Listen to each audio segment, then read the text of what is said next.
are going to start right now. And like I said, you guys going to have time at the end to ask any questions. So we're going to start right now. Once again, thank you everybody for joining us in this beautiful and educational Lunch and Learn. And I just want to remind everybody that this Lunch and Learn is brought to you by family partners of Morris and Sussex counties. My name is Patricia Houston, and today is joining us Attorney Arla Cahill Square. Welcome, Arla. Good afternoon. Thank you, Patricia. Thank you for being here. Arla is going to provide us an overview about the basic rights in special education and what every parent should know about this topic. And the first question that I have for Arla is, what is a special education?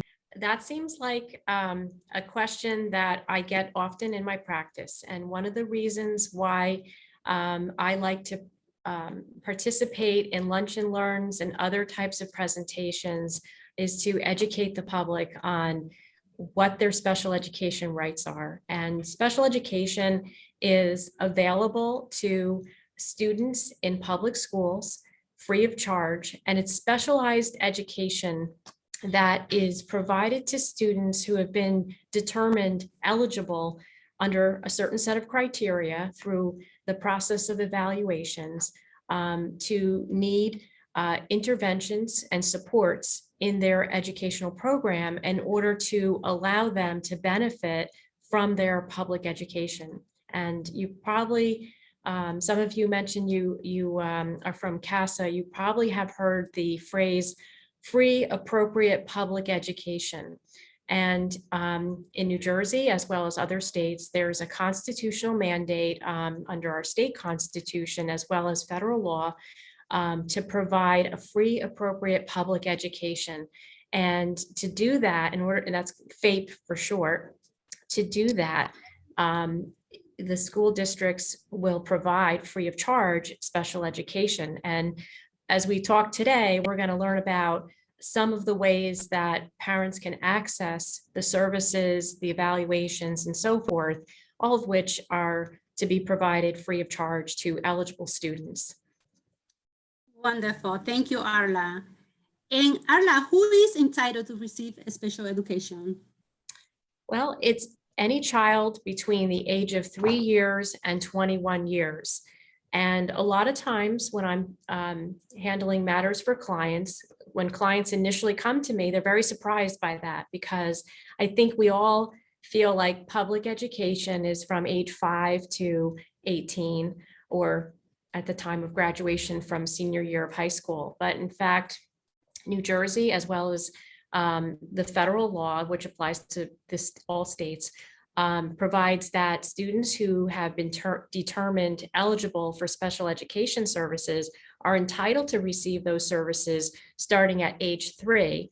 And depending on the nature of the disability, those students may continue to have needs that will run through age 21. So that period of time between age 18 to 21, that's usually your post 12th grade time period.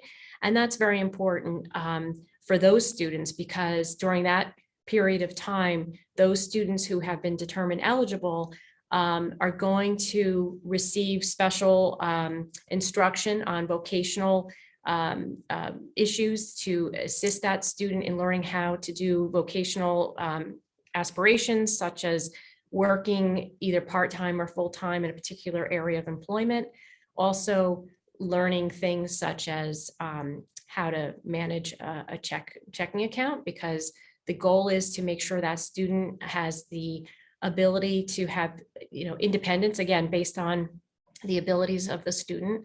And also what surprises a lot of my clients is that that time period also is used to help develop the student for other post-secondary educational goals. And I have a number of families that come to me where they have a student who's been classified as eligible for special education, but again, there's a stereotype sometimes imposed on students who have disabilities that they don't go to college, when in fact, many colleges now have programs with appropriate and specialized supports for students with educational needs And in fact, local to us in Morris County is the College Steps program at the County College of Morris. And I've been fortunate enough to assist various families in getting their students placed there.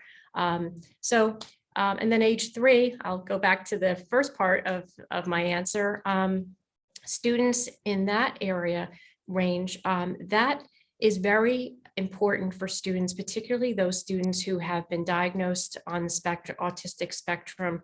The studies, the scientific research has shown that students who get that early intervention are much more successful in their educational career than students who unfortunately are not identified that young and perhaps go unnoticed for a period of time through their educational program. And it's not learned until much later that that student really should have been getting services starting at age 3. Also students with speech impairments that fulfill the eligibility determination for need for speech therapy services, those students also benefit immensely by getting that early intervention. Thank you for clarifying that. And the next question is in relation, actually we get that question a lot, and you, Arla, as well, as we discussed previously. Do parents have to pay for special education services for their child? They do not. Now, everything I say is in this is the law, but then sometimes in practice, that becomes very confusing for families because and I certainly don't intend this conversation to be school bashing or anything like that. I have the highest respect for educators, but there are times where families have found that when they sense that there's some kind of educational disability or situation that's occurring with their child, that they're not sure if it's a disability or not, they go to the school, as they should, and they make inquiry, they express their concerns, and they may be told, well, you go get your evaluations, but there's really nothing we can do. And this is a large part why I like to participate in these types of presentations, because I want families to understand you absolutely are entitled to request that your child be evaluated in all areas of suspected disability free of charge. And one of the things that you have to do is actually put that in writing to the school district. Okay, so if parents are told, well, we have a waiting list, sorry, we can't help you, it's the summer, everyone's on vacation, these are not lawful responses. So there's no such thing as a waiting list. I can tell you though that sometimes certain evaluations take some time to schedule, like a neuropsychological evaluation. Those are conducted by third parties that are contracted for by the school district. There are many great facilities in New Jersey that offer that type of testing, but unfortunately, there still are very few of those highly specialized individuals who perform that. So that may be an appropriate context where you'll hear waiting list, because that's dependent on the scheduling of a third party. But we still want to make sure that appointment's made. That appointment should be made within a period of 90 days, hopefully a lot sooner. But, that is something that could take some time. But other evaluations, those are performed most times by the school district's personnel. And evaluations are performed by individuals who actually have the expertise. So you're going to have a speech therapist giving the speech language evaluation. You're going to have a learning disabilities teacher consultant, usually performing other evaluations such as the educational evaluation. There are psychological evaluations that are performed by appropriate trained district personnel. Let's see, I know there are play therapy evaluations that can be performed by districts, either by their personnel or by a third party that's contracted for by the district. So there are lots of different types of evaluations that are targeted to try to understand where that child may be having a difficulty and potential disability and some discrepancy in, their ability to either read, to comprehend orally, to speak, and so forth. Thank you. And I also want to clarify that today is just an overview, right, Arla, in relation to this topic? Yeah, so we just want to clarify that today is just an overview. And then if you have more questions about this topic, we're going to have all the contact information for Arla and the website, and everything will be right below this video. So don't worry about where you guys can find Arla. That information will be below this video. The next question that I have for you, Arla, is how can a parent get their child's special education, and what is the process in doing that? Okay, so as I've alluded to in our conversation today, one is making a written request to the district. But before I get into that detail, I just want everyone to understand that there's a concept called child find, and pediatricians have this obligation that when they evaluate a child, in the course of a normal checkup and so forth, if they see that there is some kind of difficulty that potentially could be an educational disability, they have a child find mandate to refer that child to the local school district for evaluation. Also, child find applies to school districts. School districts have to be aware that they need to be on the lookout for students who might be having educational struggles, who are already enrolled in the district. So they have that obligation. Other professionals may, who come in contact with the student, may also make referrals. So special education can start, the process can start from a referral. It can start from a parent as well. And what the parent needs to do is to put their request in writing. And in pretty much every area of law, it's always a good idea to put things in writing. But most importantly, in the special education context, you want to start that ball rolling in writing. And the reason for that is that triggers a time period in which the district has to respond to the parent. So if it's all verbal, it's a phone call and all that, that's fine to gather some preliminary information. But as far as triggering your rights under state and federal law, you're going to put your request for an evaluation in writing.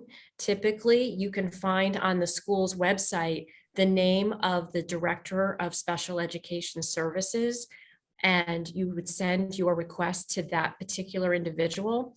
If you're unsure, you can call up the school and explain what you think is happening, and you need to make a formal request for an evaluation, and who do I send that to? So you can send it by email, snail mail, but you want to put it in writing. And then the school has an obligation to respond back to you in 20 days. And that's why that's important to put it in writing. Now, if you don't hear back from a school in 20 days, you're going to follow up. You're going to make sure that they got the request, the right person, it was funneled to the right person. Depending on the complexity of the school district, there may be a large number of administrative personnel. Sometimes I've had clients who've made those requests, but because it's a very, very complex school district, we have some very large ones in New Jersey, it may have not gotten to the right person. So persistence is a virtue in this regard, because you want to make sure someone has seen your request. Good to know. So you said 20 days, right? Or about 20 days. They have to, the school district will have to respond within 20 days. And there, during our conversation, I may be throwing out some time periods. I'm happy to, if anyone offline wants to say, hey, what was that again? That's fine, because it's not my goal here to make you memorize facts and figures, but just to impress upon you that there are particular timeframes involved with special education. And what I find is with individuals and families, they're so caught up in the disability and addressing the needs of the child on other levels that it's very difficult to remember it's 10 days here, 20 days there, 90 days here. That's very difficult. So anytime that a family wants to get back on track in terms of like getting their orientation as to what these timeframes are, there is a lot of good guidance on the New Jersey Department of Education website that the families can just log on to, and they have those timeframes. There's also a manual called Parental Rights in Special Education that's printed by the Department of Education in New Jersey. And each time parents who are well into the special education process, they're probably going to get that booklet like 20, 50 times through the child's career. But that's a very important manual, because it does spell out, I think, in very easy to understand ways to families, what the deadlines are, what your rights are, etc. And Arla, let's say like the evaluation is already done and they disagree. What should a parent do if they disagree with the outcome of the evaluation? That's a really important question, because a lot of times everything's going fine. So let's say you made your request, you had the meeting with the school district. So in the 20-day period, they've contacted you, they've scheduled it's called an evaluation planning meeting. You have sat down with various professionals from the school, you've determined which evaluation should be undertaken. And the next step after the evaluations is what's called an evaluation meeting. And and it's also an eligibility determination meeting. And at that point in time, the school district is going to make their recommendation as to whether or not the student is eligible for special education and related services. Or they may say the student's not eligible. So that's when typically families disagree with evaluations, because they may find that the evaluation doesn't seem to match up with what the parents are seeing at home in terms of the student's abilities, or what the student may be reporting from their performance in the classroom.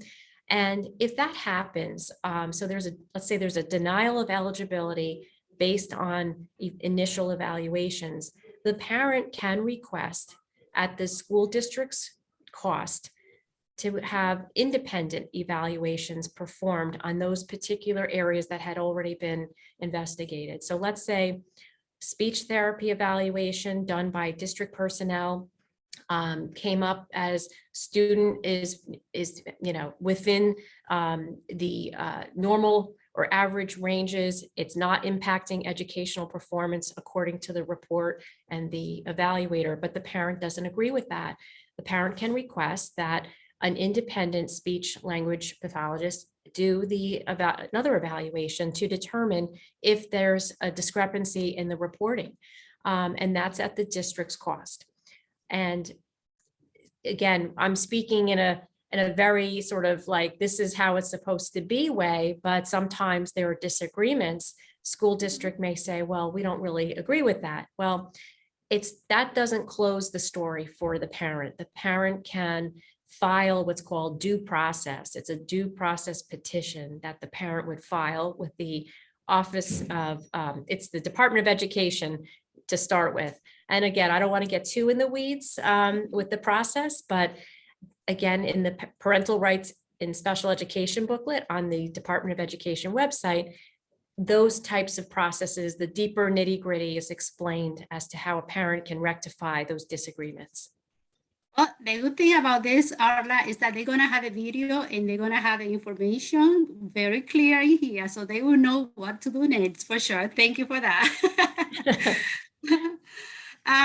So once a school district determines that the student has an educational disability, what happens next? And how does the school provide special education for the child? Okay, so after the determination is made that the student is eligible for special education and related services, the district will work with the parent. So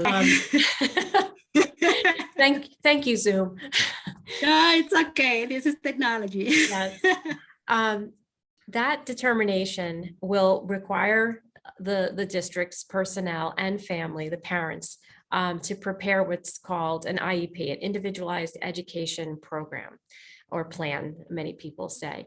And the IEP is basically the program that the student will be implemented for the student for the next 12-month period.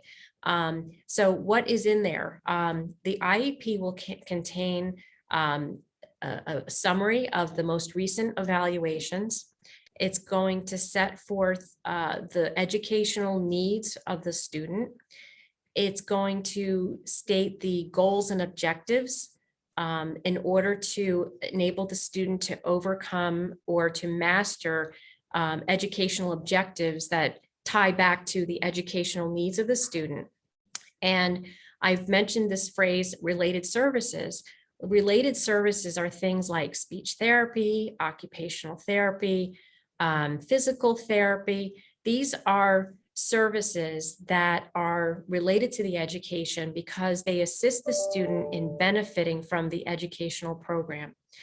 So once all the needs of the student are identified by virtue of the evaluations, parent report, teacher input, and other sources of information are considered by the school district, the IEP, which is a written document, is presented to the parent. So it's discussed at the IEP meeting, and the parent has 15 days to determine whether or not they will agree to that program.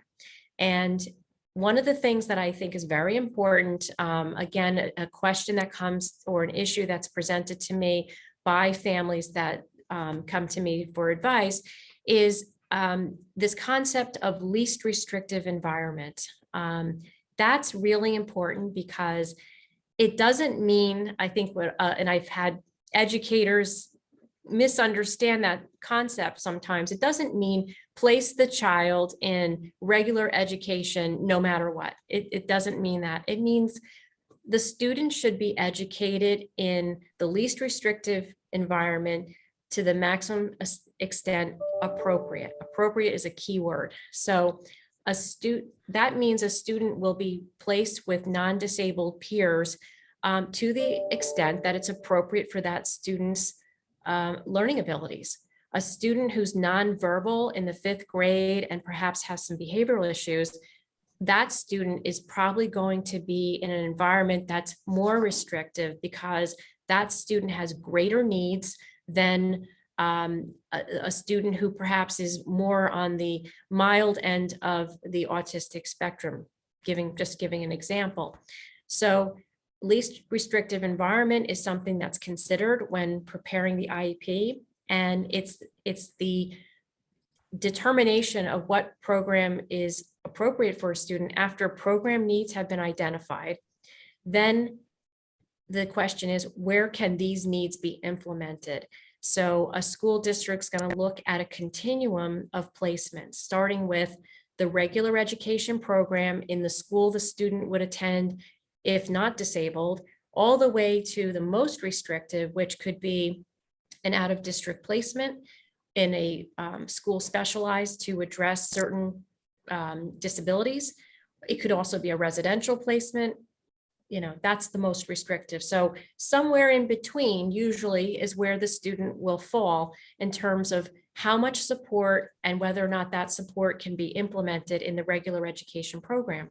So if you have a student, you have their list of needs and you think, you analyze, I mean, it's a deeper analysis than how I'm making it sound, but if there's a deep analysis by the school district, can this student with these needs requiring, let's say, a one-to-one aid, pullouts for occupational therapy and PT and so forth, can that student be educated, X% of the time in a regular education environment? So that back and forth, give and take kind of analysis will occur.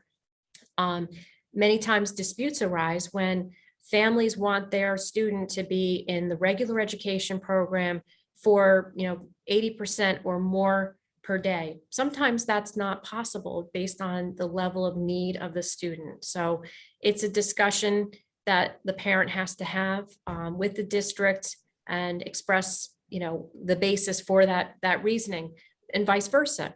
You don't want a student who perhaps is very, has certain educational needs, but really wants to be in a particular class. Like, I'll give you an example. I've had a student that I represented who is very gifted in math. And the students on the autistic spectrum, and in many ways has difficulties in some things, and needs special education supports that are more restrictive, but wants to attend the regular education math program with an aide, perhaps, or not even. And I've had disputes like that arise with families and districts because there's sort of a one-size-fits-all approach at times. And that's why they come to a lawyer to talk about those issues, not the happy endings, but more of the disputes. But my goal is to, educate everyone about these things so that families can be more self-advocating, and be able to recognize that if these situations happen, that's when you need to speak up, to take some further action to protect yourself. Many times families are deferential and they want to have a nice relationship, and that's absolutely fine to have a good relationship with your district. You should strive for that, but that does not mean that you shouldn't be advocating at all times, communicating with your case manager at all times, putting things in writing. Always want to keep things in writing, particularly things that might be significant. So if there's a promise made by the district for some change, that has to be in writing. So a district can't make changes in the IEP on its own. It has to send out written notice 15 days ahead of time before that action is taken. So again, back to the written notice, these are all called procedural safeguards, and it's for the protection of the parent, that these things be implemented that way. Arla, a lot of families get confused in relation to what exactly is the IEP in 504. Would you please touch basic on that? Because I know that's very important for families to really understand that. Yes, oftentimes families who have a student with some educational disability will hear the phrase 504 plan, and that is a way of supporting a student. But it's important to understand the differences between the two laws. So the law that pertains to a student getting an IEP is called the Individuals with Disabilities Education Act, and that law provides for special education, IEP, the procedural due process requirements. It is much more protective of a student's special education rights than 504. But keep in mind, in order to have an IEP, you need to be determined eligible. You have to meet the eligibility requirements. So in New Jersey, which has implementing regulations of this federal law, there are 14 different categories of educational disability, and the student has to satisfy the criteria that's been published with respect to each, the particular category applicable to that student. So if a student is autistic, there's got to be a diagnosis, there's got to be the evaluation, there's got to be the eligibility determination, and so forth. So that student would qualify for an IEP.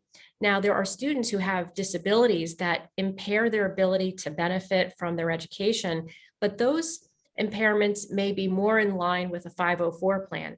Section 504 refers to a federal law called the Rehabilitation Act. So it's Section 504 of the Rehabilitation Act, and that is really a civil rights legislation. So that protects a student's access to public education. So for example, a student with, let's say, a peanut allergy, that student needs a 504 plan because they need access to their educational program without the impediment of having anaphylactic shock because of a peanut allergy. So a 504 plan may identify ways in which the district will accommodate that student to protect the student while in the educational program.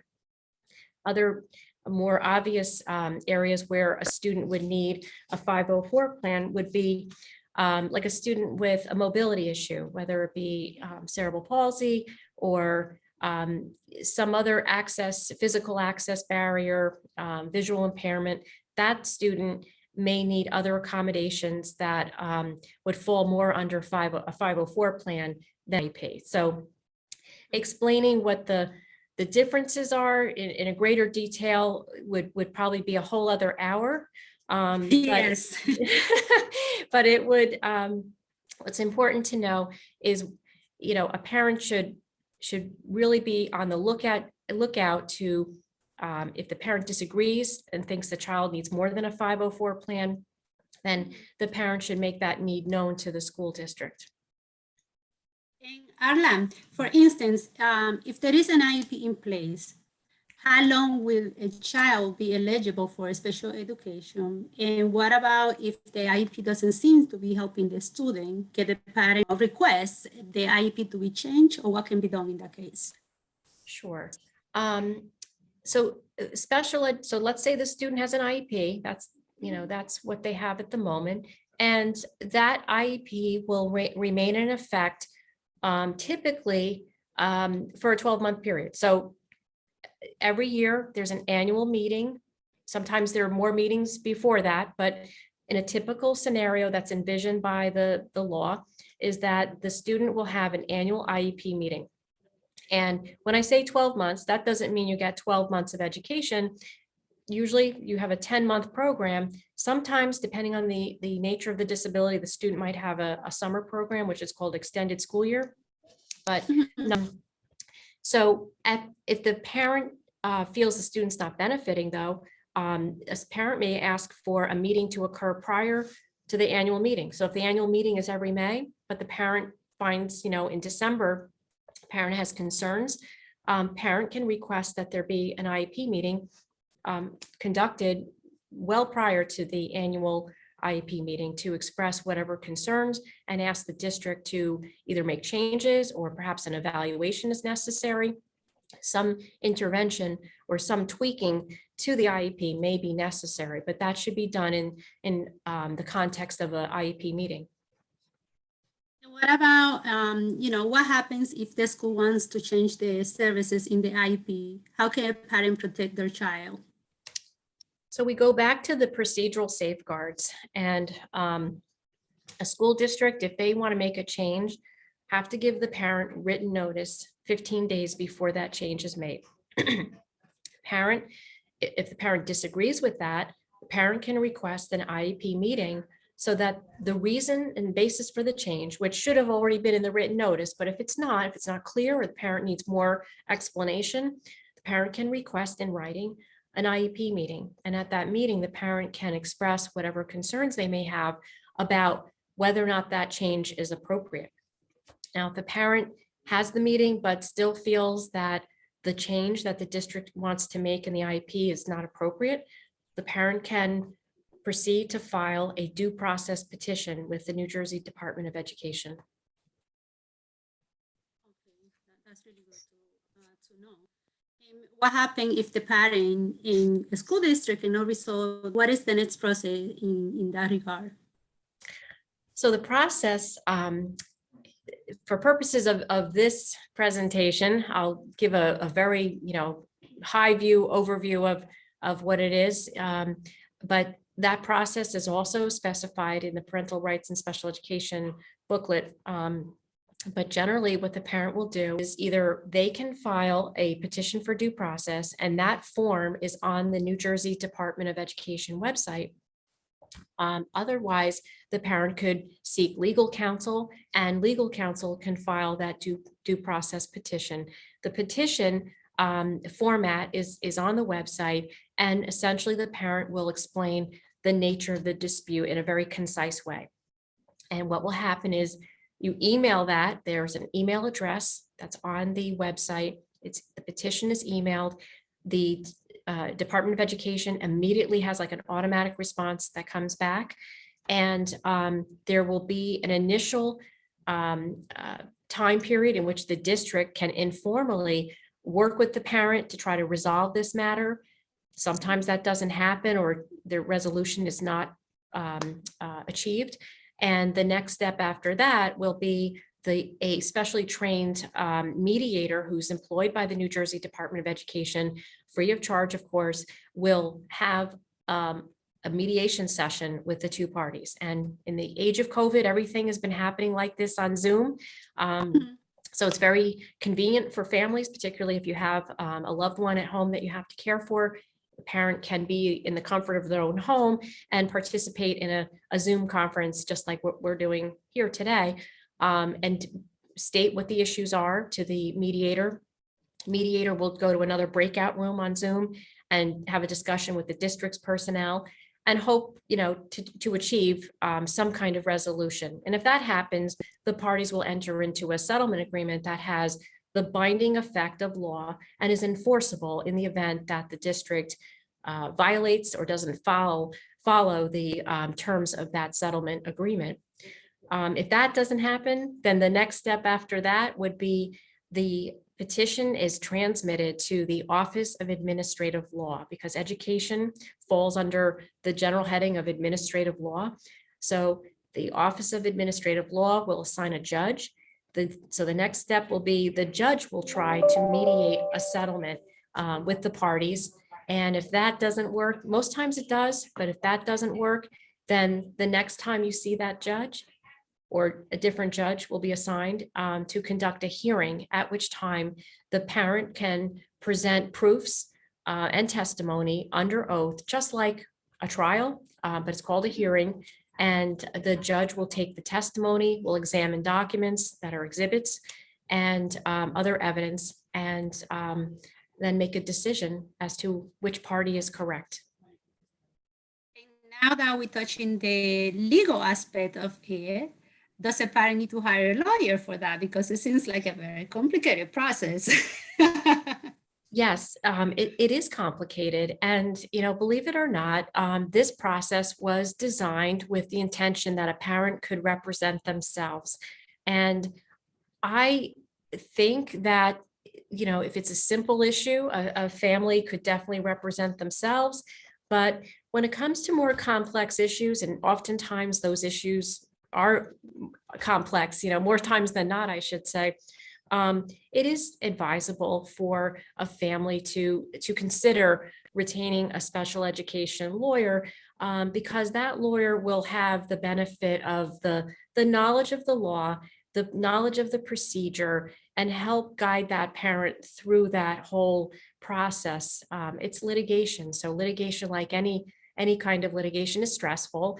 And it's also personal, because this is your child. And sometimes it's hard to navigate and be your own representative when you have the sort of the personal situation there, letting yourself get too emotional. It's difficult to represent yourself in an objective way. So that would be an instance where having an attorney might be helpful, because the attorney is not only has the legal knowledge, but is sort of also serving as a buffer between you and direct access with, the controversy.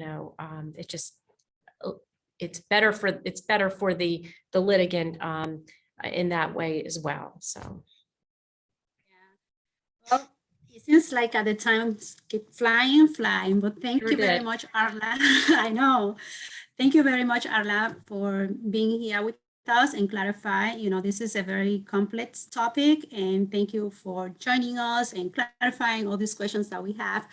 We're gonna have time now for Q&A, but again, I just want to thank every single person that is joining us, and to you, Arla, for having that discussion with us. So thank you very much.